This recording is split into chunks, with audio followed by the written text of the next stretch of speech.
हाँ जी, तो राम राम जी सर। और क्यों? उम्मीद करूं बढ़िया होगा, तैयारी बढ़िया चलती होगी। रवि सर की भी क्लास में बढ़िया तरीकों मिलती होगी। पटवारी के एग्जाम वास्ते all the best. Admit card जारी हो चुका है या लिंक एक्टिवेट होने वाली है, ठीक है, वो देख लिए थे। और एनटीपीसी का भी एग्जाम चलने लग रहा है, तो शायद थाने 20 तारीख की या क्लास ना मिले क्योंकि मेरा एग्जाम है, ठीक है, एनटीपीसी को। अभी बाद में आप आज लास्ट है क्लास किसी टॉपिक की माप पाएंगी। तो आप ये देखने लग रहा, सॉरी हिंदी में बोल रहा, ठीक है। अपने देख रहे थे मापक यंत्र कि किस चीज को मापने के लिए कौन सा यंत्र प्रयुक्त किया जाता है, ठीक है जी। ये कुछ 7-8 हैं, ये अपने देख लेते हैं। इसके बाद में ग्रेवोमीटर,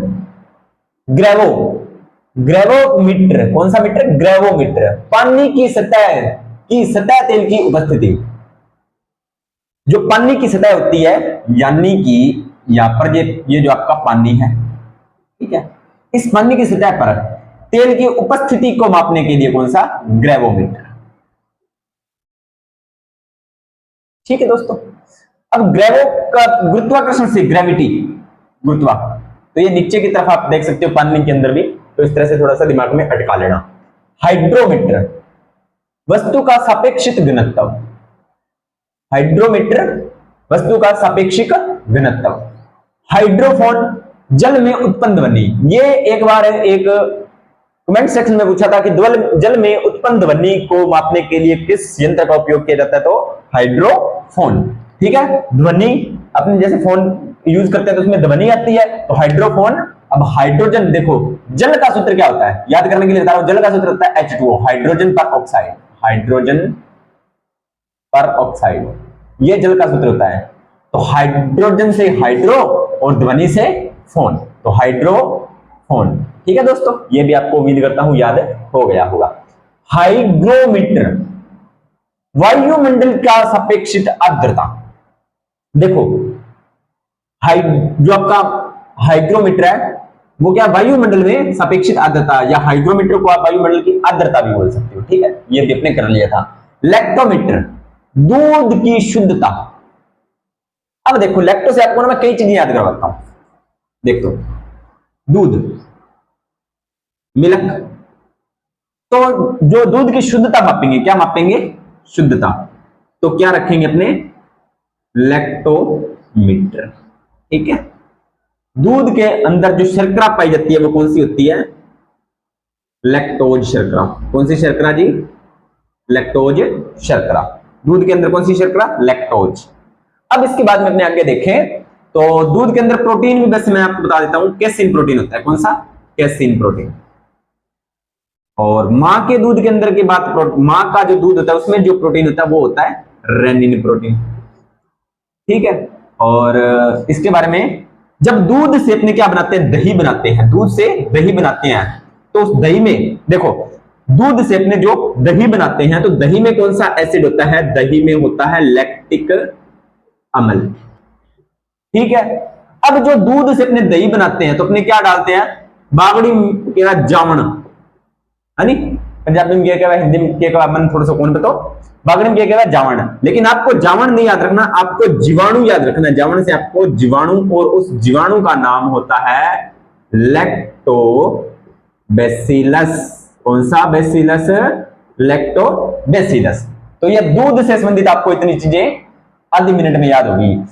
दूध की शुद्धता लैक्टोमीटर, दूध में शर्करा लैक्टोज, दूध में प्रोटीन कैसिन, मां के दूध में प्रोटीन रेनिन, दही में अम्ल लैक्टिक, और जीवाणु कौन सा? लैक्टोबैसिलस, ठीक है। ये आपको थोड़ा सा दिमाग में अटका लेना, वैसे बता दिया। तो दूध की शुद्धता मापने के लिए लैक्टोमीटर। क्रेस्कोग्राफ, क्रेस्कोग्राफ होता है पौधे की वृद्धि। अब देखो अपने को पौधे की वृद्धि नापनी है कि पौधा कितनी वृद्धि कर चुका है, एक दिन में, एक मिनट में, या एक महीने में, वो सारी चीजें अपने नापते हैं। तो किसके द्वारा नापते हैं? क्रेस्कोमीटर, क्रेस्कोग्राफ के द्वारा। कौन से ग्राफ के द्वारा? क्रेस्कोग्राफ। डिलेक्टोमीटर, किसी वस्तु में उत्पन्न आयतन का परिवर्तन, किसी वस्तु में आयतन का जो परिवर्तन, उत्पन्न आयतन में जो परिवर्तन होता है उसको मापने के लिए डिलेक्टोमीटर। डायनेमोमीटर, नाम से ही पता चल रहा है, डायनेमो, डायनेमोमीटर। देखो इसको कैसे कनेक्ट करोगे? डायनेमोमीटर, इंजन द्वारा उत्पन्न की गई शक्ति का मापन। अब देखो इंजन जो होता है वो क्या करता है, यांत्रिक ऊर्जा को किसमें बदलता है, यांत्रिक ऊर्जा को बदलता है कौन सी ऊर्जा में, विद्युत ऊर्जा में। कौन सी ऊर्जा में जी, आपकी विद्युत ऊर्जा में, ठीक है, यांत्रिक ऊर्जा को विद्युत ऊर्जा में। डायनेमो भी यही काम करता है, क्योंकि डायनेमो इसी प्रोसेस पे काम करता है। डायनेमो यांत्रिक ऊर्जा को विद्युत ऊर्जा में बदलता है। तो जो डायनेमोमीटर है वो फिर क्या करेगा, इंजन द्वारा उत्पन्न जो उसने शक्ति उत्पन्न की है उसका मापन करेगी। बस हो गया यार। आगे बात करते हैं, रेडियो माइक्रोमीटर, ऊष्मीय विकिरण का मापन। रेन गेज या यूडोमीटर, वर्षा की मात्रा। रेन में क्या होते हैं, वर्षा, गेज मापन, तो वर्षा की मात्रा का मापन हो गया। एंडोस्कोप, एंडो का मतलब होता है, देखो एंडोस्कोप, ये एक बार एग्जाम में क्वेश्चन पूछा था। एंडो का मतलब होता है आंतरिक। क्या नाम होता है जी, एंडो का मतलब होता है जी आंतरिक। स्कोप का मतलब होता है जांच, ठीक है, इसे बोलते हैं आंतरिक अंगों की जांच।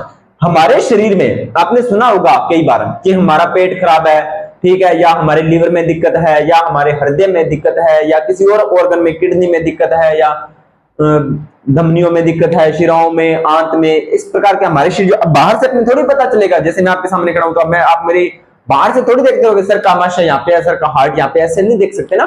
लेकिन अब डॉक्टर जो बाहर से जो चीजें नहीं देख सकते, तो एंडोस्कोपी के द्वारा, एंडोस्कोपी नाम याद रखना आपको। एंडोस्कोपी क्या होती है, आंतरिक अंग, जो शरीर के अंदर अंग जो होते हैं, जो शरीर के अंदर जो हमारे जो अंग होते हैं ना, उनकी जांच के लिए कौन सा उपयोग किया जाता है, उसे बोलते हैं एंडोस्कोपी, ठीक है। एंडोस्कोपी याद रखना, शरीर के आंतरिक अंगों की जांच, एंडोस्कोपी। रिफ्रैक्ट्रोमीटर, पारदर्शक माध्यमों का अपवर्तनांक का मान। देखो रिफ्रैक्ट्रोमीटर नाम से समझ में आ रहा है, रिफ्रैक्ट्रोमीटर,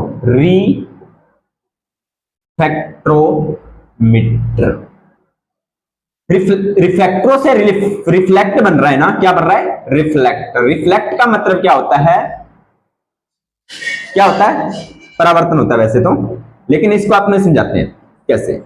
अब देखो ये करता क्या है, जैसे मान लीजिए ये कोई लाइट है, कोई प्रकाश की किरण है, ठीक है, और ये आपका क्या है, कांच की सिल्ली। यहां से कांच की सिल्ली ऐसे गुजरती है, इससे एक प्रकाश की किरण आती है, तो ये इस तरह से अपवर्तित और इस तरह से परावर्तित, तो ये क्या हो गया इसका। अब ये जो इसमें क्या होता है, एक कोण लगता है अपवर्तनांक का, mu is equal to sine i upon में साइन आर। ये मैंने प्रकाश वाले चैप्टर में आपको अच्छे से करवाया है। अगर किसी बच्चे को ये चीज नहीं क्लियर हो रही है तो प्रकाश वाले चैप्टर में जाकर देख लेना, आपको सारी चीज ये समझ में आ जाएगी, ठीक है। मैं इस वीडियो के लास्ट में, ये अगर आपको समझना हो प्रकाश वाला चैप्टर, तो मैं इस वीडियो के डिस्क्रिप्शन में इसका लिंक डाल दूंगा, ठीक है, देख लेना आप। तो sine i equal to sine r, ये आपका अपवर्तनांक होता है कांच का। तो कांच का अपवर्तनांक वैसे मैं बता देता हूं, कांच का अपवर्तनांक कितना होता है, कांच का अपवर्तनांक होता है 1.5, कांच 5। मैंने एक शॉर्ट्स वीडियो में आपको ट्रिक से करवाया भी है, केरोसिन का 143, इस तरह से आपको मैंने ट्रिक से करवाए हैं, तो वो आप शॉर्ट्स में भी ये देख सकते हो। अगर ये आपको अपवर्तनांक याद करने हो ना, तो 1 मिनट की शॉर्ट्स है, वो शॉर्ट्स वीडियो देख लेना, वहां से आपको अपवर्तनांक क्लियर हो जाएंगे, ठीक है दोस्तों। चलते हैं आगे। सेक्ट्रोमीटर, दो वस्तुओं के मध्य कोण या दूरी व खगोलीय पिंडों की ऊंचाई का मापन। स्फेरोमीटर, किसी सतह की वक्रता का मापने का यंत्र। थर्मोपाइल, विकिरणों की तीव्रता का मापन। थियोडोलाइट, अनुप्रस्थ व लंबवत कोणों का मापन करवा दिया है। स्फेग्नोमीटर, धमनियों में रुधिर दाब का मापन। स्फेग्नोमीटर, धमनियों में जो रुधिर का प्रेशर होता है उसका मापन किया जाता है। वेंचुरीमीटर, द्रवों की प्रवाह की गति का मापन। शांता वगैरह ये होती है ना, ये अपने आगे इसमें बात करेंगे, जब इसका ये चैप्टर आएगा ना उसमें अपने इस टॉपिक के बारे में बात करेंगे। यहां पर मापन चैप्टर आपका होता है कंप्लीट, ठीक है। इसमें किसी को कोई भी किंतु परंतु हो, कोई चीज नहीं समझ में आई हो, एग्जाम में यहां से आपको मान के चलिए, ज्यादा नहीं कह सकता, अगर यहां से क्वेश्चन उठाता है तो एक तो ये जो मापन इकाई है वहां से क्वेश्चन 101% एक क्वेश्चन कन्फर्म है, बनता है, और दूसरा क्वेश्चन बनता है आपका मापन से।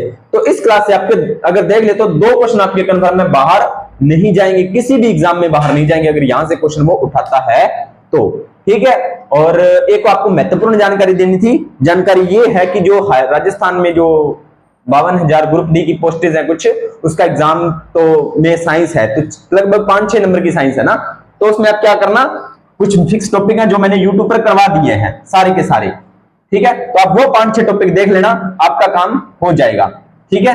तो सबसे पहले आप टॉपिक कर लेना अनुवंशिकी।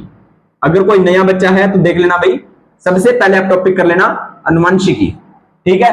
अनुवंशिकी के बाद में आप देख लेना मानव रोग वाला, ठीक है, 10 क्लासेज है मानव रोग से, ठीक है। उसकी मैंने शॉर्ट ट्रिक भी बताई है, वो शॉर्ट ट्रिक भी देख लोगे तो भी आपका काम चल जाएगा, ठीक है। मानव रोग के बाद में आप देख लेना प्रकाश का परावर्तन, प्रकाश का परावर्तन, 4 क्लासें इसकी पूरे की, वैसे आप प्रकाश का परावर्तन देख लो तो भी आपका काम चल जाएगा, सॉरी।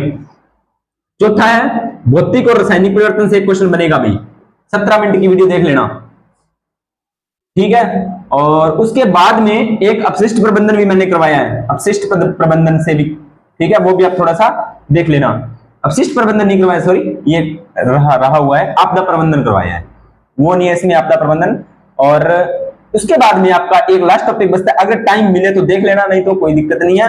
धातु अधातु करवा दिया, और मानव के शरीर में जो जितने भी तंत्र है वो अपने एक सिर्फ जनन तंत्र को छोड़कर बाकी सारे टॉपिक अपना ग्रुप डी के लिए कंप्लीट हो चुका है। अगर आप कहो तो मैं इसकी प्लेलिस्ट बनाकर आपको लिंक सेंड कर दूंगा, इसकी प्लेलिस्ट बना दूंगा, वहां से आप पूरी उठा लेना, पूरी की पूरा सिलेबस आप उठा लेना, आपको पूरा मैटर मिल जाएगा, ठीक है। हाईकोर्ट जो आपका, सॉरी हाईकोर्ट नहीं है, जो ग्रुप डी की वैकेंसीज है राजस्थान में 52,000 पद, उसके लिए साइंस की मैं आपको पूरी प्लेलिस्ट तैयार कर दूंगा। और हिंदी अगर उसमें है तो कमेंट सेक्शन में बता देना, रवि सर भी अपना मैटर जल्दी से जल्दी आपको प्रोवाइड करवा देंगे। मैं इसकी आपको कल या परसों 1 या 2 दिन में आपको पूरी प्लेलिस्ट तैयार करके आपको दे दूंगा, वहां से आपके क्वेश्चन बाहर नहीं जाएंगे। जो जेल प्रहरी की क्लासेस है वो भी मैं उसके अंदर ऐड कर दूंगा, जिसमें क्वेश्चन आंसर करवाए हुए हैं, तो वहां से भी आपको क्वेश्चन मिल जाएंगे। एक बार क्लासेस देख के चले जाना, आपको 101% क्वेश्चन मिलेंगे मिलेंगे मिलेंगे, ठीक है दोस्तों। मिलते हैं नेक्स्ट क्लास के अंदर, अगला टॉपिक रहेगा अपना अणु परमाणु वाला, जो केमिस्ट्री का अपना टॉपिक है वो उठाएंगे, उसके बाद में देखते हैं आगे फिर कौन सा टॉपिक करना है बायोलॉजी का, वो भी अपने इसमें देखेंगे। तो मिलते हैं नेक्स्ट क्लास के अंदर, तब तक धन्यवाद।